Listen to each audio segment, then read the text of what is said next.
ہمیں نشانات معجزات کے نازل کرنے سے روک صرف اسی کی ہے کہ اگلے لوگ انہیں جھٹلا چکے ہیں۔ ہم نے سمودیوں کو بطور بصیرت کے اونٹنی دی لیکن انہوں نے اس پر ظلم کیا۔ ہم تو لوگوں کو دھمکانے کے لیے ہی نشانیاں بھیجتے ہیں۔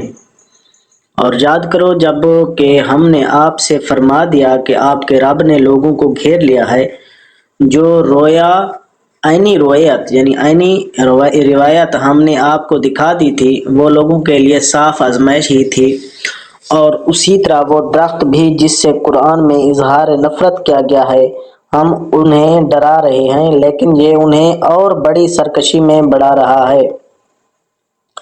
جب ہم نے فرشتوں کو حکم دیا کہ آدم کو سجدہ کرو تو ابلیس کے سوا سب نے کیا۔ اس نے کہا کہ کیا میں اسے سجدہ کروں جسے تو نے مٹی سے پیدا کیا ہے؟ اچھا دیکھ لے، اسے تو نے مجھ پر بزرگی تو دی ہے، لیکن اگر مجھے بھی قیامت تک تو نے ڈھیل دی تو میں اس کی اولاد کو بجز بہت تھوڑے لوگوں کے اپنے بس میں کر لوں گا۔ ارشاد ہوا کہ جا، ان میں سے جو بھی تیرا تابعدار ہو جائے گا تو تم سب کی سزا جہنم ہے جو پورا بدلہ ہے۔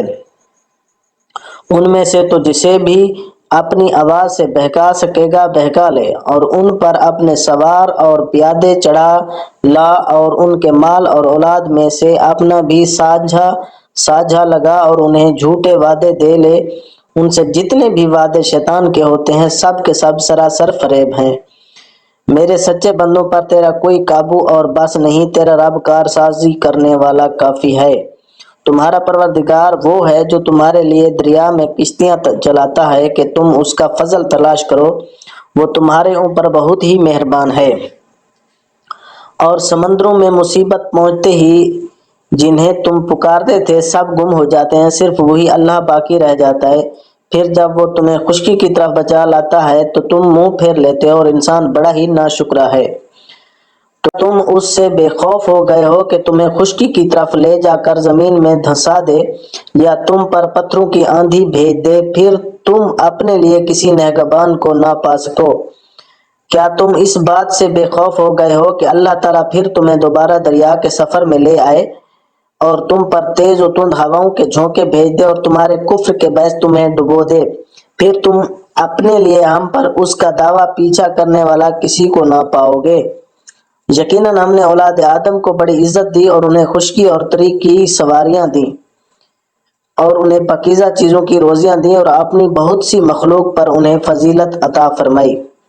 جس دن ہم ہر جماعت کو اس کے پیشوا سمیت بلائیں گے، پھر جن کا بھی اعمال نامہ دائیں ہاتھ میں دے دیا گیا وہ تو شوق سے اپنا نامہ اعمال پڑھنے لگیں گے، اور دھاگے کے برابر ذرہ برابر بھی ظلم نہ کیے جائیں گے۔ اور جو کوئی اس جہان میں اندھا رہا وہ آخرت میں بھی اندھا اور راستے سے بہت ہی بھٹکا ہوا رہے گا۔